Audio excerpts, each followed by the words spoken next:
Hello, my fellow YouTubers. This is Vinny back again. And there went Vinny. This is Roy back again. And one of my favorites, Mr. Bob Ross. I got a calendar of Bob Ross. And I figured it's time to break out the calendar and start the new venture. Here's a new venture, guys. I'm putting out a challenge to all my listeners to take the pH challenge. Let's share this pH challenge and let's make it worldwide. And this is how it's going to go. I have eaten,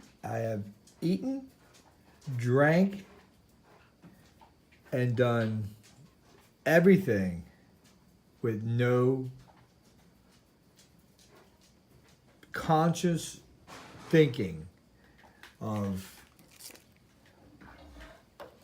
what I was eating or drinking. There's no calorie thoughts, there's no oil thoughts, there's no alcohol thoughts. It's just wide open.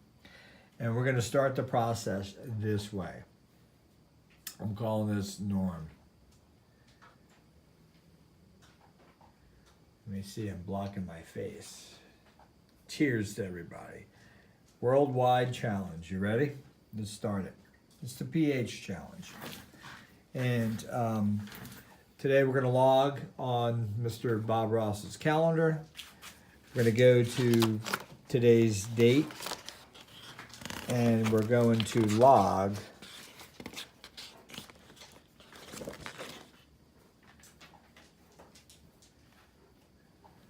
what we're going to show you guys right now. So I just did a pee test strip, a pee test, and I peed on these strips I have, which are for alkalinity, and they're for saliva and urine. Now this takes that to activate it, so you can't use these to check your water in your house. Very important. Now these here are pool test strips, and it says right on there, pool.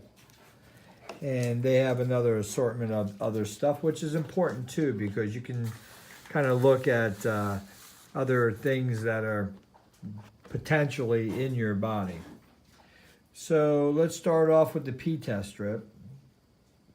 And I'm pretty alarmed. My normal diet, my normal drinking habits, and my normal life activity has continuously stayed at a low pH, like real low.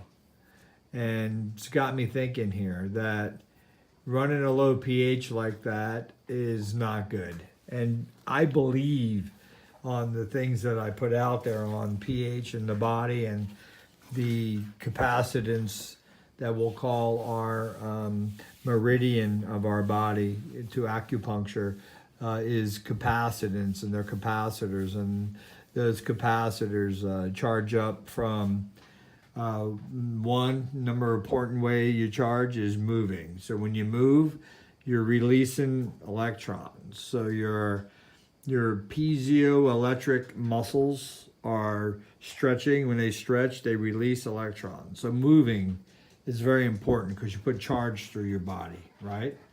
Secondly, your water that is in your body, the fluid, is 80%. All right.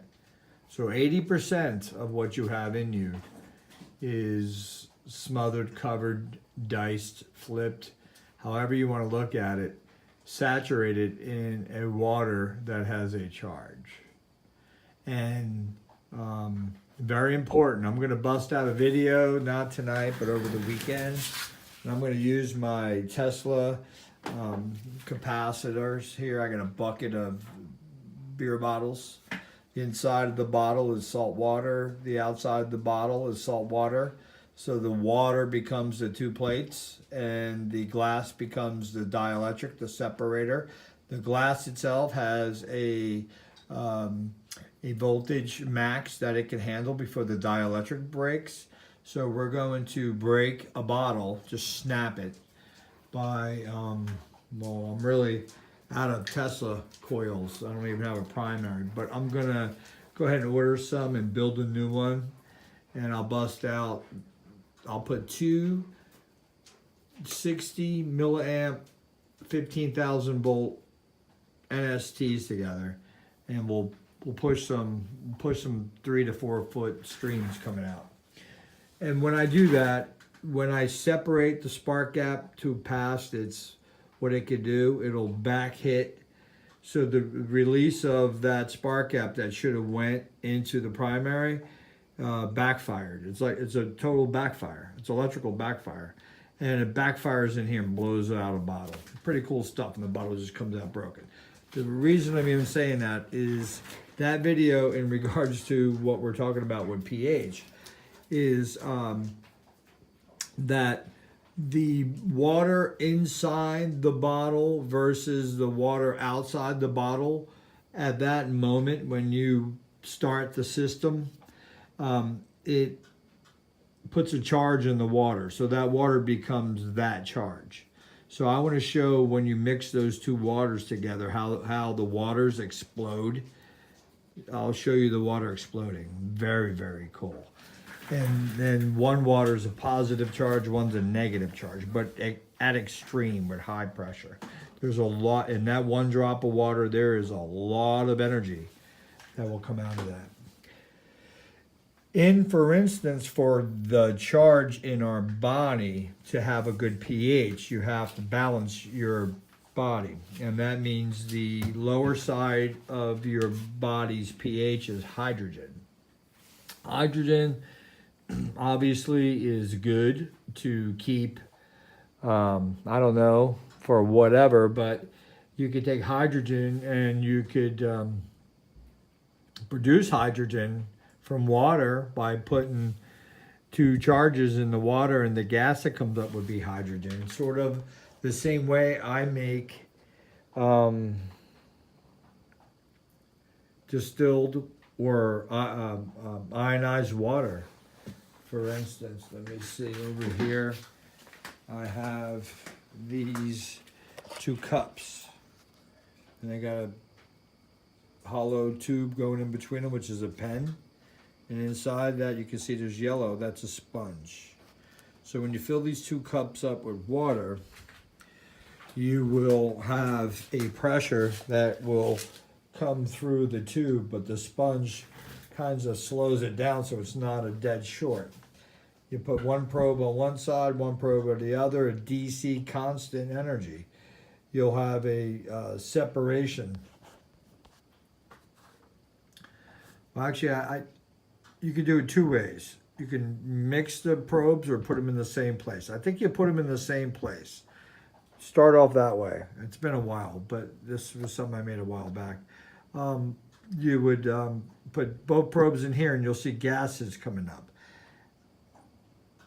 And I believe because of the opening, the charge will separate itself. So it allows the two waters to become ionized in two different poles, which is cool stuff.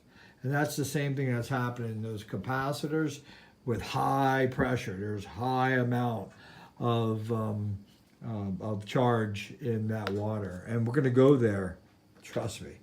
So let's go back to this. So back to me. So not impressed. Here's the, let's go over here in better light. Here's the,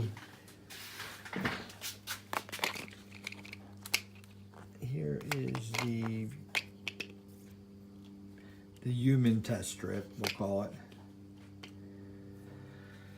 And I am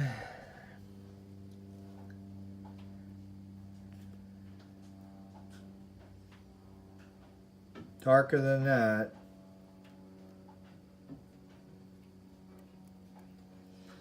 That green looks darker. That green looks a little darker. I'm going to say there, 6.0.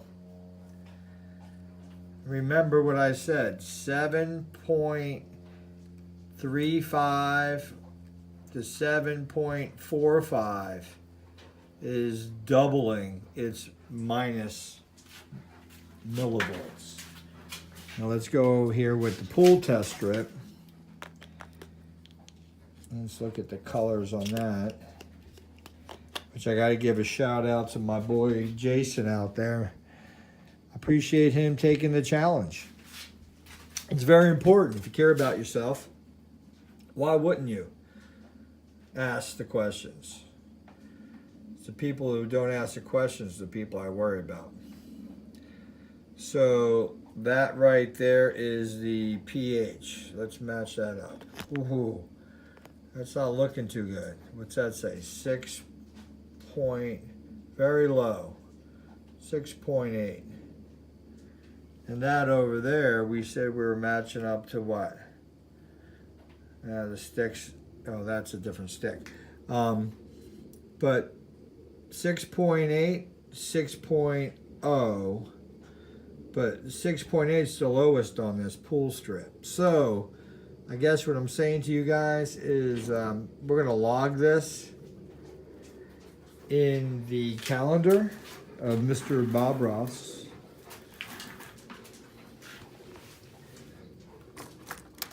I'm going to do it right now on video. And we're going to see how I can change the alkalinity in my body through diet and exercise. So today is the 27th, Wednesday. Let's see, pH test.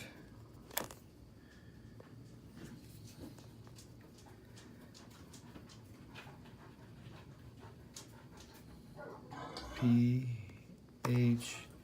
6.0. Low. Like very low. 6.0. And, you know, I'm going to say it has a lot to do with just not looking at what you intake. It will just start off with that. I mean, I don't have to change my whole world. But if you don't look at what you intake that day, check to see what's, like Jason checked his tea. He got at the damn gas station. Well, all I ever knew was green tea is alkaline, but regular tea is acidic. So I don't know. He didn't say, I don't think, what tea he put in there and what tea bag, but it might have been green tea and it made the water alkaline. Very important. You drink coffee, very low in the 4s. That's how low it is. Acidic is a 4. So if you need some acidity in your body, which we do, our stomach's like a battery, right? Correct? So we got today's test, and we're gonna say we're gonna list this as diet wide open, unchecked. All right, very important, because the second or day that I decide I'm gonna go on a fast or a diet restricted and mix a workout with it, we're gonna keep checking the levels. We'll do this every day. So there's my promise to you guys. You guys take the challenge, check your pH, and it's all about the metabolism. And remember this, body in motion stays in motion. Peace out.